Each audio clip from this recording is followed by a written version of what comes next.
Reinvention Real Talk, where we explore the profound journeys behind transformational and healing.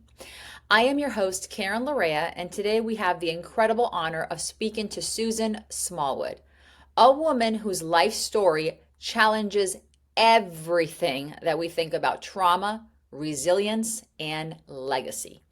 Susan is a survivor of deep childhood wounds, a former federal inmate, and now a powerhouse entrepreneur, changing the face of luxury and leadership. Today, we unpack the layers beneath her journey, the raw, often hidden truths to uncover her radical reinvention. Get ready for a conversation that goes beyond surface healing, touching the heart of what it means to fully rise without any apologies. Susan, thank you so much for joining me on Reinvention Real Talk. I am so honored to have you on. I am honored to be on your platform, Karen. Grandest thanks. Thank you. Thank you so much. So let's go right into it, Susan. Childhood trauma often leaves us invisible scars that shape our beliefs about safety, worth, and love. Yes. Can you describe to us the internal landscape you lived in as a child, the fears, the loneliness, the survival mechanisms you developed, and how did those early wounds program your understanding of yourself and the world? Because you have shared this and this has helped heal so many. Oh, yeah. I was born in Korea. My Mhm. mother is Korean. My dad is half Black and half uh, Cherokee Indian. He was stationed in Korea and met my mother. Okay. And so we moved around a lot. I grew up in Germany and Belgium. Mm, My mother did not speak English very well at all, and even to this day, she still speaks broken English. okay. Um, so my dad was a raging alcoholic, very, very abusive towards my mother and myself. And Okay. I witnessed him abusing my mother, and of course, I was abused as a young girl, mentally, emotionally, physically, and sexually. Mm, So, with that being said, I didn't have self-esteem or self-worth growing up. yep. Um, and also because I was mixed. So from the outside, the kids, everyone's looking at me like, "What are you?" Mm, yeah. Growing up overseas, they being a mixed child, and Yes. then going home Mm-hmm. and dealing with trauma Mm-hmm. in the household. Mm-hmm. So I I played with Barbie dolls. I had my own world till I Okay. was 16 years old. Yeah. So that's how I was in another world, Okay. in another dimension. I didn't know then what I know now. Yeah. On my healing journey, what I learned is anxiety. I Mm, didn't have boundaries. I was mm. a people pleaser. I Wow. didn't know all this Mm-hmm. because I hid behind a mask for all those years. I did not seek help because I said, well, if I forget about it, I don't Mm-hmm. talk about it, I won't have to deal with it. That's Yes. a lie we tell ourselves Yes. because eventually it's going to manifest in different ways. Yes. So I went into the army to escape. Well, first of all, let me backtrack. I Mhm. was removed from my home at age 15 Okay. from Child Protective Services when my dad was stationed in San Francisco at Presidio Army Base. Okay. And what happened was I had overdosed on Bayer aspirin. The counselor called my father to come pick me up. My father shows up with a colleague and he says in front of the counselor and his colleague, he said, "You should have died." Mm. What a Wow. horrible thing to say to your child. Child. So the counselor says, we called the hospital. They're waiting for her, for Susan. My dad doesn't take me to the hospital. He takes me home. So I'm Mm. laying in bed, and then my mom's brainwashed by my dad. And Yeah. I recognize now why he brainwashed her. Yeah. I was the bad child because he violated me. Mm-hmm. So my mom kind of turned against me too. So I had no protection growing up. Oh, that's, I'm And so sorry for so that. Yeah. they didn't take me to the hospital right away. My Mhm. mom's bashing at me, and Mm. I'm laying there. My body is turning colors. Mm. And so finally, my mom starts getting scared and they take me to the hospital. While I'm in the hospital, they start pumping me. They give me charcoal, they're pumping my stomach. And Mm. then they keep me for observation. And while I'm in observation, doctor or the nurse sees all these bruises all over my body. Then Child Mm. Protective Services is called, and then I'm removed from my home. So when they removed me from my home, I'm placed in foster care. And while Okay. I'm in foster care, they're waiting for a family member to take me in. So Okay. they reached out to family in New York and in Maryland. Mhm. Family members in Maryland took me in. That's how I ended up in the Maryland, D.C. area, DMV. I Mhm. grew up there. So Mm. fast forward, Okay. I graduate from high school. I go straight into the Army at 17. My grandmother has to sign for me. Mhm. Um, while I'm in the Army, I experience sexual harassment Oh. from the upper ranks. Mhm. And so, because I had already dealt with the trauma of childhood, now I'm Mhm. dealing with more sexual trauma. So I acted out and Mhm. I make them put me out. Yeah. And my goal was to retire from the Army. Mhm. And I couldn't take it. So I get out. Mhm. I get out the Army under honorable conditions, thank God. And then when I get out, I go on a downward spiral Mhm. and encounter addictions. I don't want Mhm. to go into depth because it's part of my story and movie that's coming out. So I can't release too much, but a downward spiral. I didn't love myself, Mhm. people pleasing.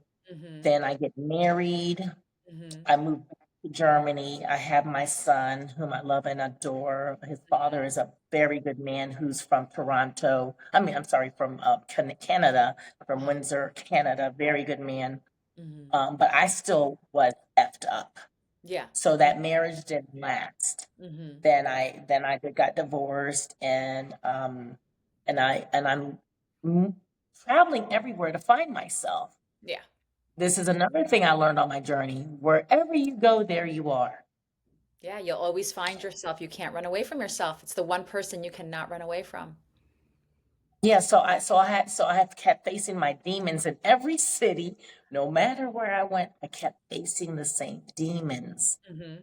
So fast forward, going, there's a gap Mhm. because that's a part of my life I don't share publicly yet. Yeah. So Okay. fast all the way forward, Mhm. I I finally get myself together, Mhm. and I think I got myself together. Mhm. And my appearances, Yeah. I'm making money. I get my big house, um, uh, fancy cars, the furs, the diamonds, the Chanel bags, the red bottoms. Ooh la la! I'm ooh la Yeah. la everywhere. That was Yeah. before ooh la la was a thing. Yes, you were ooh la la before. That was ooh la la before it was. Yeah. I was living in Grandis, big ass house and all that, Yeah. and I started crying, Mm. crying, crying, and I didn't understand where the tears were coming from. Mm. And then it registered. My Mhm. childhood came back to haunt me. Yeah, you had Remember, it I all on the said, outside, but not on the inside. Yeah.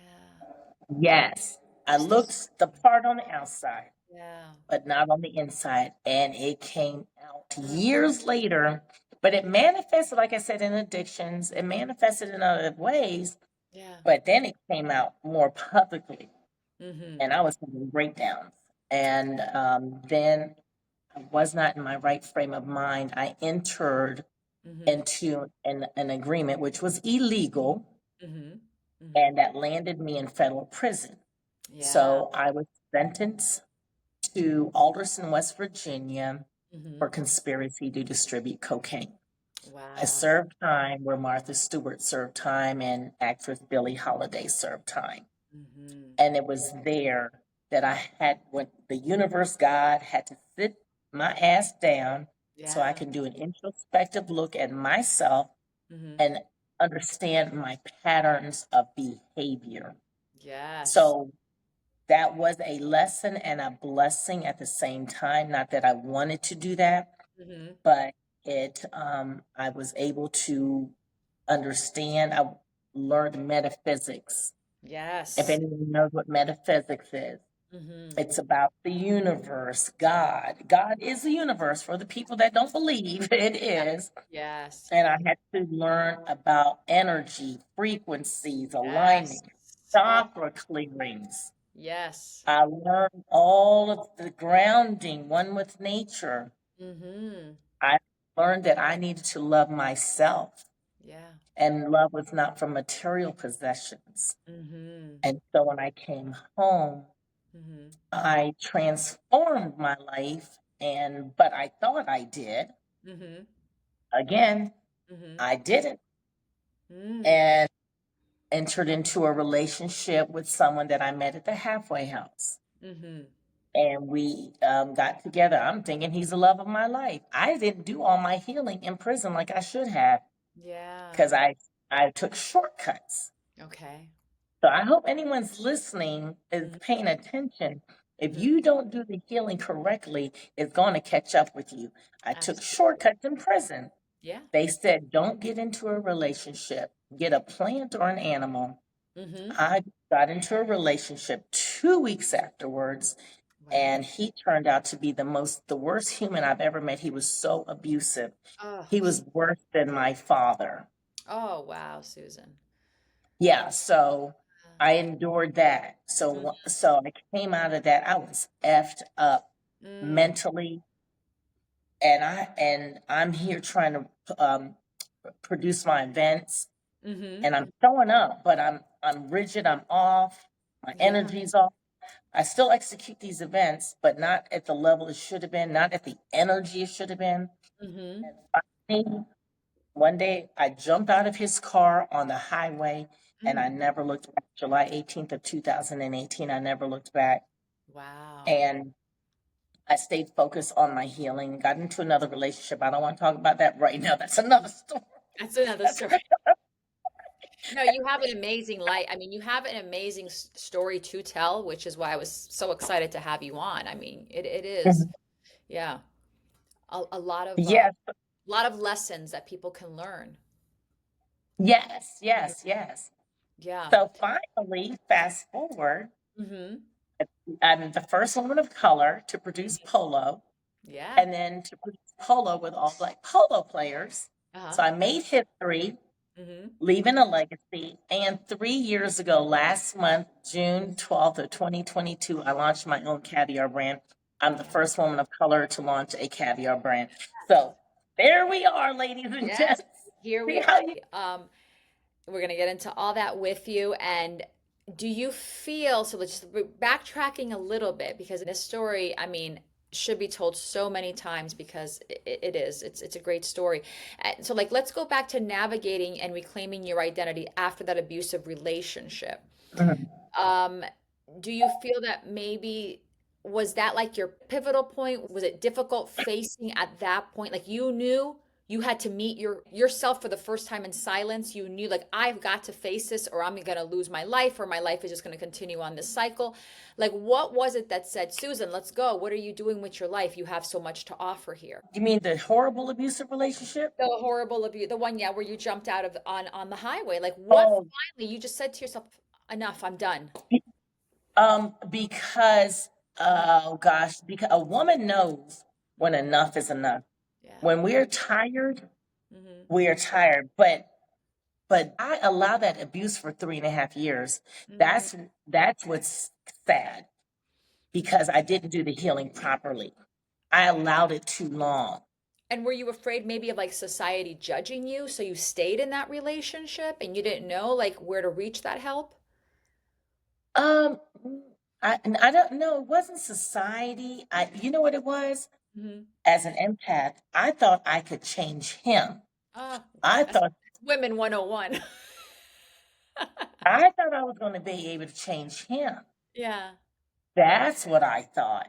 yeah, And the more I invested in him, the more I lost yourself. Yeah, myself. Yeah. And then I lost my house. I lost all my possessions. I lost everything. Wow. Wow. Yeah. Yeah. So yeah, you had to go through that, and it's like how you said God sat you down to put you in that prison to say we got to get you back on track. You didn't listen to God or the universe, whoever's listening to us, what and what they believe in. Um, but finally, it came to the light, and now you're owning your power. So let's talk about that because that is amazing in itself. Because now, all through that you had to go through from your childhood, and then after in relationships, and what you went through while you were in service. And thank you so much for serving for us. First of all, thank you. That's a Oh, huge sacrifice that I think a thank you. person makes. Yeah. So, but I want to talk about owning your power because I want to bring this on the upswing because through all that, all those challenges, all that pain, all that hurt, all those lessons, you are now in your power. So I want to talk about grandiosity events. Where did that name come from? Let's start with that. So when I was in federal prison, they Uh-huh. called me Hati and Grandiose. It Okay. is in my official prison records. Mm-hmm. And I didn't even know what the words meant because I was reserved. I was told by my attorney friends before I went in, they said, don't tell too much, Mm-hmm. don't get too friendly, don't let people close to you, be mindful. So Mm-hmm. I'm listening to them. And so I didn't talk a lot. I Mm-hmm. shared just enough. So they thought I was haughty. For Mm-hmm. those of you that don't know what haughty means, it means stuck up, Mm-hmm. snooty, and they Mm-hmm. call me grandiose Mm-hmm. because they thought that I was my what I would did outside may have not been true. Mm-hmm. They thought I photoshopped my pictures. I was on President Obama's reelection committee. I owned a big ass house. I had marble lions. They thought that wasn't true. So they Mm, said I was grandiose. yeah. Everything was true. So now that they're following me, they say, "Oh, it's really true." So when I came home, no, when I was in, I said, "I'm naming my business Grandiosity." And Mm-hmm. when I came home, my first two events were at Signature Flight Support Private Jet Hangar. You and I met at a jet hangar. Yes, we And I did. produced my first two events at Signature Flight Support Private Jet Hangar at BWI Mm-hmm. location. So, Mm-hmm. yes, that is grandiose. I love that because you took something that they were kind of almost saying to like isolate or diminish you, and you were like, no, I'm going to use it to my power and I'm going to flip it around. And you made it like an unapologetic version of yourself and your brand. Yeah. So, I mean, I think that is you used your power. I love it. And I love also, especially in a world that often demands women and particularly women of color to stay small, you were like, no, I'm going grand. Yeah. Yeah. Ooh la la. Yeah. Ooh la Yeah. la. I love it because, yes, she is ooh la la before there was ooh la la. So definitely that is like the perfect thing to describe you. And yeah, we did meet at a charity event at a hangar. Yeah. And it was, yeah, when I met you, I was like, it's funny that you say like, that, and I could see because it was overseas that you say, all of your heritage, and people were like, oh, well, what is she? I'm not sure. She's so mixed. And I saw you and I was like, wow, she's so beautiful. I could tell she's mixed with, but what is she mixed with? Because it was just like, you were stunning. So I was like, wow, she's so beautiful. And then your personality, were like, oh, it's so nice to meet you. Ooh la la. And I was like, oh my God, I love her personality. You have definitely made it into your powers. Now Thank you. let's talk about beyond the luxury because you craft your events with intention. Your events Mhm. blend opulence. They blend deep cultural meaning, philanthropy. How do you hold space for transformation in such glamorous settings? And what emotional or spiritual intentions do you bring into curating those experiences to uplift and heal communities? That's a very good question, Karen. So I weaponized my Mhm. survival skills Mhm. into creating curated luxury events. Yeah. It was already in me. Mhm. I grew up overseas, so I was influenced by cultures overseas. Mhm. I've been to castles, I've been on big ships and Yeah. boats and all that grandness overseas. My father worked for General. good pastor. We went to his mansions for holiday events. I remember getting dressed up Yeah. and being in these posh events. Mm-hmm. So it stayed with me. So I weaponized my survival skills curating Mm-hmm. luxury events. Yeah. And so and growing up, because it was so natural to me, Mm-hmm. I didn't think it was a thing. Yeah. Everyone that's been in my company said, Susan, I've learned something from you. Yeah. Because of you, I am now doing this. Yeah. So I took that information, collected all that data. I said, basically, I've been influencing people long before influencer was a term, Yeah. long before social media was a thing. I Yes. said, let me turn this into a whole platform. Mm-hmm. And I have wealthy people that attend my events and said, I've never had caviar or watched polo or seen black polo players because of you, Susan. I Yeah. have now experienced it. Yes. That is wonderful. I answered all the questions, girl. I got ADHD. Don't we all? No, you did. You have, like you said, you're bringing experiences that are breaking those barriers and with people. And I want to talk about breaking barriers with La Grande Caviar because it is delicious. I have tasted it. But beyond that, you are the first woman of color to own a premium caviar company, La Grande Caviar, and that alone is groundbreaking in an industry known for being exclusive and being very well into tradition. So, can you share what this milestone means to you personally, culturally, and as a statement against the norms of luxury industries?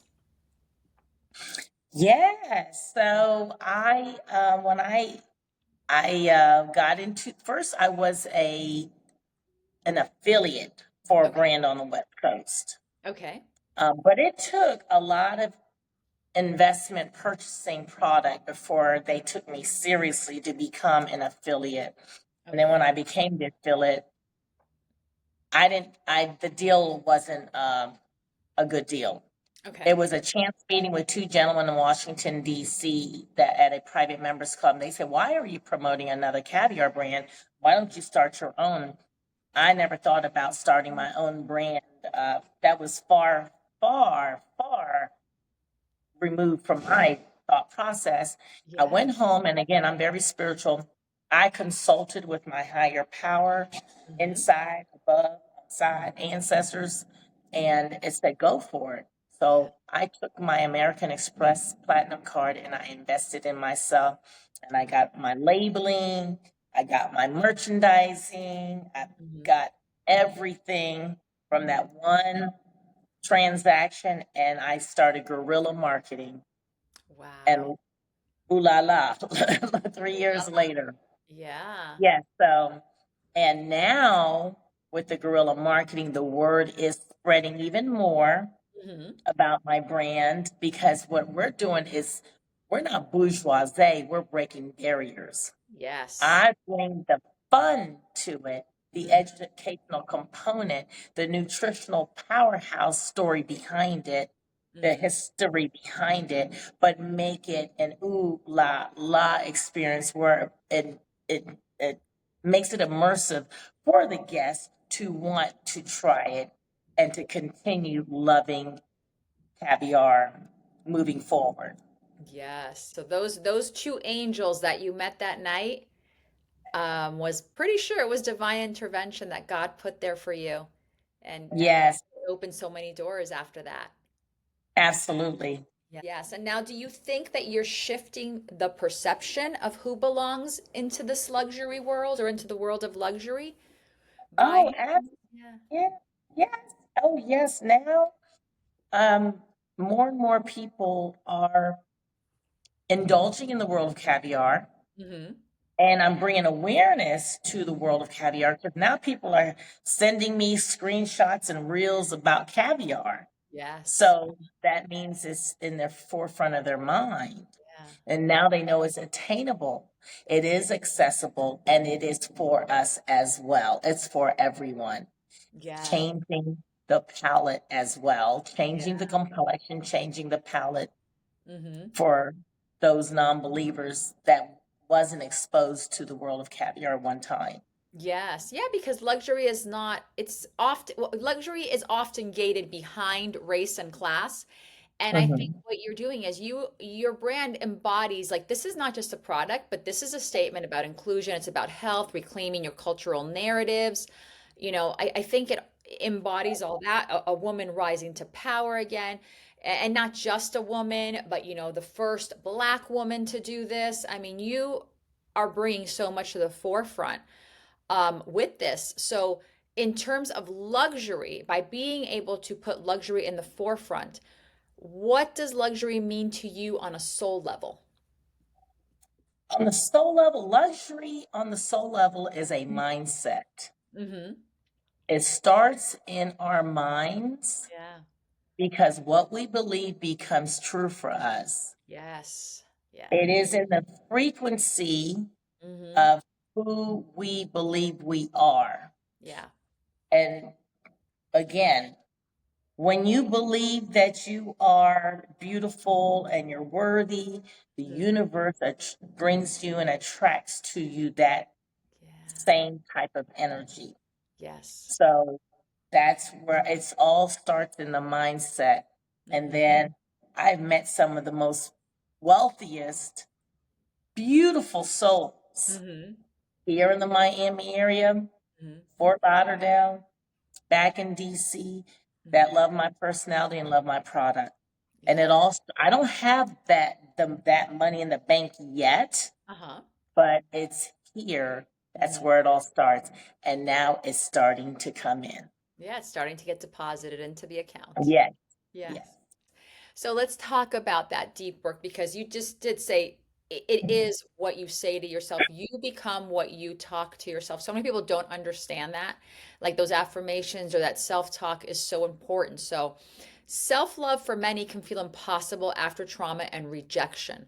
What were the most difficult barriers you faced in learning to believe in yourself fully again? That rejection do, does not mean that I'm not worthy. It just means redirection Yeah. and protection. Yes.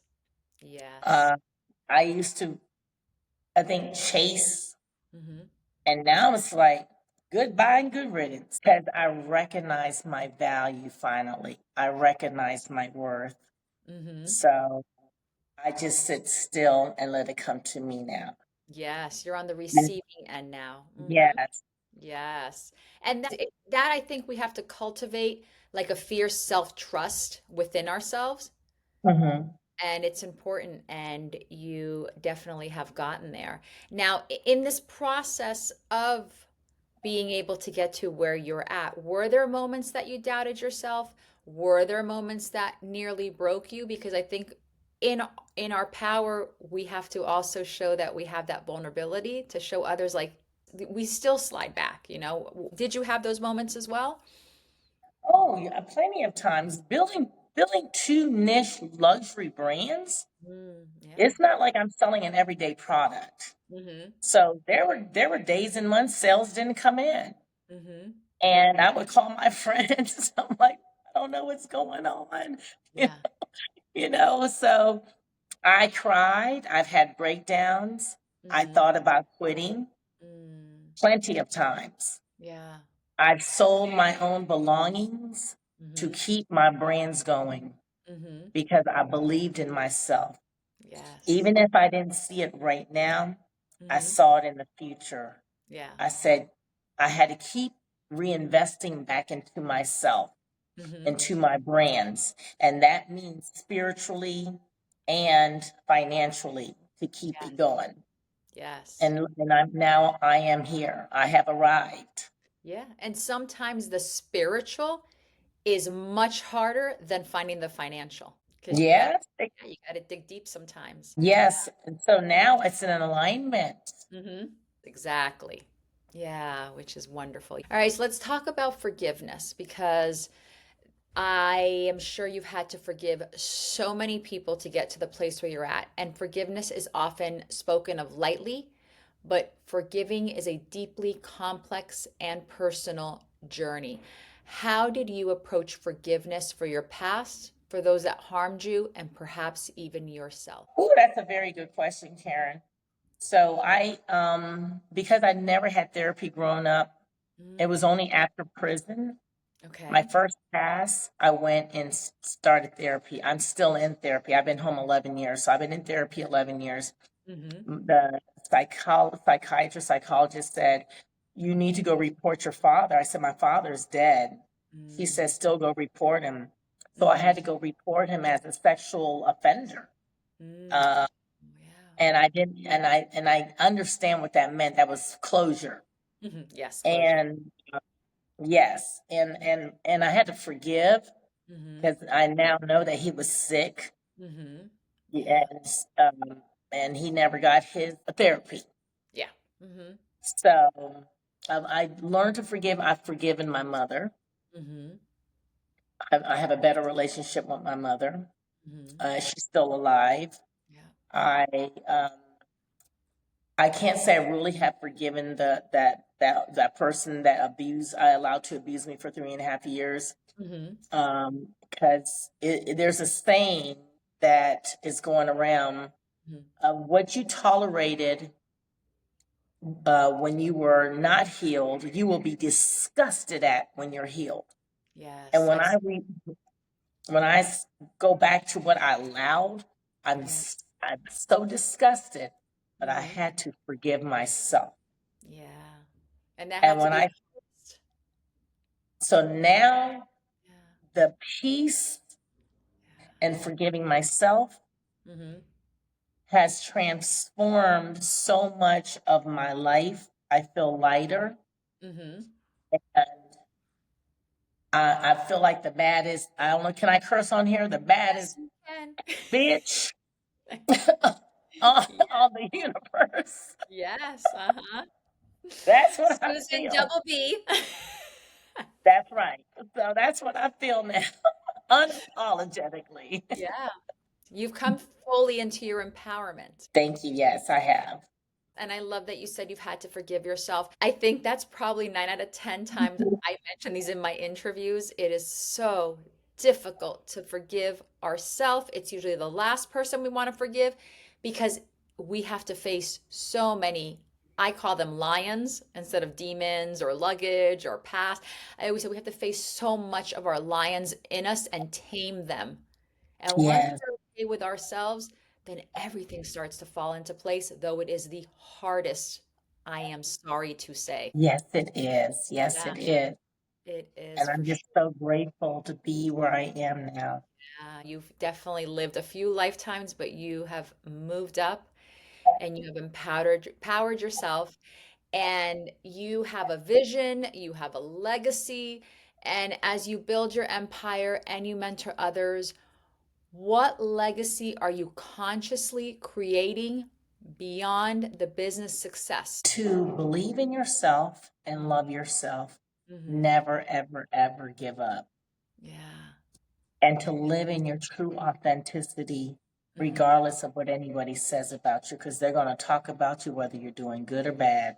Hmm. Yep. And I always say, any talk is good talk because they're talking about you. That's right. Susan, this has been so enlightening. This has been empowering. It is just it's a heartbreaking journey that you started out on, but what an amazing journey that you've turned it into for yourself. Where can our listeners connect with you? Where can they connect with your brands if they want you to do events, if they want to have Le Grand Caviar at their events? Where can they find you? They can find me on Facebook, IG, Grandiosity Events, Hmm. and or La Grande Caviar. Ooh, la.